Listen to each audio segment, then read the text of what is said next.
ఓం నమో భగవతే వాసుదేవాయ. ఆత్మబంధువులందరికీ నమస్కారం.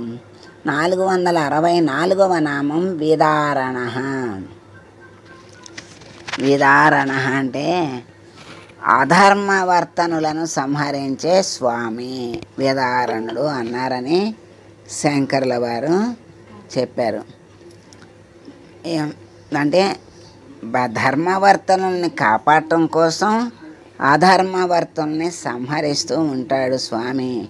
అది మనకి అనేక నామాల్లో ఇంతకు ముందు కూడా ఆ వీరబాహు నామంలో కూడా మనకి శత్రువుల్ని జయించే పరాక్రమం గల శక్తి గల బాహువులు గల స్వామి గనక వీరబాహు అన్నారు. అలాగే అధర్మవర్తల్ని సంహరించే స్వామి గనక విదారణుడు అన్నారని శంకరుల వారు వ్యాఖ్యానించారు.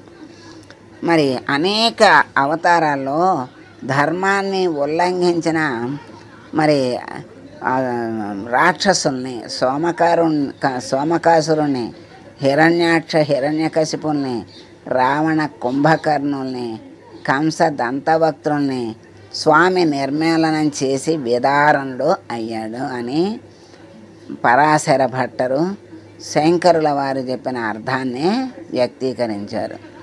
అంటే అధర్మంగా ఎవరు ప్రవర్తిస్తారో వాళ్ళ సంహారం కోసం పరమాత్మ అవతరిస్తాడు. అనేక అవతారాల్లో అనేక మంది అసురుల్ని సంహరించి, అసురులు ఎవరినైతే తన భక్తుల్ని బాధ పెడుతున్నారో వాళ్ళ రక్షణ కోసం వీళ్ళను సంహరించి తన భక్తుల్ని రక్షించే స్వామి విదారుణుడు అని. మరి ఏ అవతారాన్ని దాల్చినా ధర్మాన్ని ఉద్ధరించటానికి, ఏ అవతారాన్ని దాల్చినా ధర్మాన్ని ఎవరైతే ఉల్లంఘిస్తారో వాళ్లను సంహరించటానికి ఆయన అవతారాన్ని దాలుస్తూ ఉంటాడు. వి ప్లస్ దార ప్లస్ ణః అంటే విశేషంగా గోపికలకు ఆనందాన్ని ప్రసాదించిన వాడు గనక విదారణ అన్నారని మనకి నామం ద్వారా తెలియజేశారు.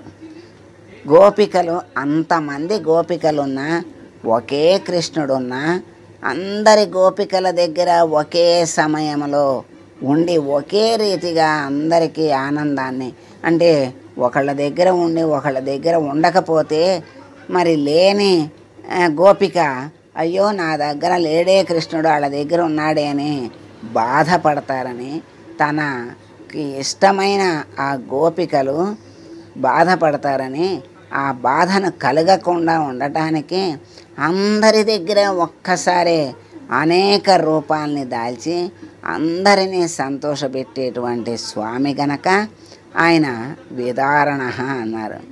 అందరి గోపికలకి కూడా ఆనందాన్ని ప్రసాదించినవాడు. విద్ ప్లస్ ఆ ప్లస్ అరణ అంటే జ్ఞానుల చేత బాగా చేరబడేవాడు అని అర్థం. మరి జ్ఞానులే కదా ఆయన చెంత చేరేది ఎవరు అంటే జ్ఞానము కలిగిన వాళ్ళు. ఏ జ్ఞానము? జ్ఞానము అంటే వెలుగు, ప్రకాశము, లౌకిక జ్ఞానం కాదు. ఇక్కడ భగవంతుణ్ణి చేరాలి అంటే ఆధ్యాత్మిక జ్ఞానం ఉండాలి. అదే భగవంతుడి దగ్గరకు చేరుస్తుంది. అదే అపరిమితమైన ఆనందాన్ని, అఖండమైన ఆనందాన్ని కలగజేస్తుంది. జ్ఞానం చేత మరి ఆ జ్ఞానాన్ని పొందిన భక్తులు ఎంత ఆనందపడతారో, ఎప్పుడూ ఆనందంగానే ఉంటారు. ఎందుకుంటారు అంటే ఆ జ్ఞానము కలిగిన తర్వాత అంతర్యామిగా ఉన్నటువంటి పరమాత్మని అంతటా వాళ్ళు ఎప్పుడైతే చూడగలిగారో అప్పుడు అనుక్షణం ఆ ఆనందాంబుధిలో మునుగుతూ ఉంటారు. అదే జ్ఞానము కలిగించేటువంటి పరమానంద స్థితి. ఆ జ్ఞానము పరమజ్ఞానము అవ్వాలి. ఆ పరమజ్ఞానము అంటే గొప్ప జ్ఞానము. ఆ గొప్ప జ్ఞానముతో ఆ పరమాత్మని తెలుసుకోగలిగేటువంటి స్థితి ఎప్పుడైతే ఎవరికైతే వస్తుందో ఎప్పుడు ఆ పరమాత్మ యందే మనస్సుని లయం చేసి ఎవరైతే ఉంటారో వాళ్ళు పరమానంద స్థితిని పొందుతూ ఉంటారు. అటువంటి ఆనందాన్ని పరమాత్మ జ్ఞానం చేత భక్తులకు పరమానంద స్థితిని ఇచ్చేటువంటి స్వామి గనక ఆయన్ని విదారణ అన్నారని చెప్పారు. ఇంకా వి ప్లస్ ధారణ అంటే తనను జయించేవాడు లేడు. ఆయన్ని జయించేవాడు ఎవరున్నారు? ఆయనే అందరినీ జయించగలడు. ఆయనే ఆద్యుడు. ఆయనలో నుంచే సర్వము వచ్చింది. అందుకని ఆయనకి ఎదురు లేదు, ఆయనకి పైన ఎవరూ లేరు, ఆయన్ని జయించేవాడెవడు లేడు. అందుకని ఆయన్ని విదారణుడు అన్నారు. హిరణ్యకశిపుని చీల్చి చెండాడిన వాడు విదారణుడు కనుక ఆయన్ని విదారణ అన్నారని సత్యసంధుల వారు వ్యాఖ్యానించారు. తపోధనులు మరి స్వామిని హిరణ్యకశిపుణ్ణి చీల్చి చెండాడిన వాడు గనక ఆయన్ని విదారణుడు అన్నారని సత్యసంధుల వారు వ్యాఖ్యానించారు. తపోధనులందరూ స్వామిని ఓం విదారణాయ నమః అని స్వామిని స్తుతిస్తూ ఉన్నారు. అటువంటి స్వామి విదారణుడైనటువంటి స్వామి మనకు అందరికీ కూడా జ్ఞానాన్ని ప్రసాదించి ఆ గోపికలు మీద ఎందుకు అంత ప్రేమ ఆయనకి అంటే మరి ఆయన యందు వాళ్ళు అపరిమితమైన ప్రేమతో ఉన్నారు కనుక ఆయనే సర్వస్వంగా అందరూ భావించి సర్వసమర్పణ చేసి ఉన్నారు గనక అందరినీ ఆనందింపచేయాలని బాధ పెట్టకూడదని పరమాత్మ యొక్క ఉద్దేశం.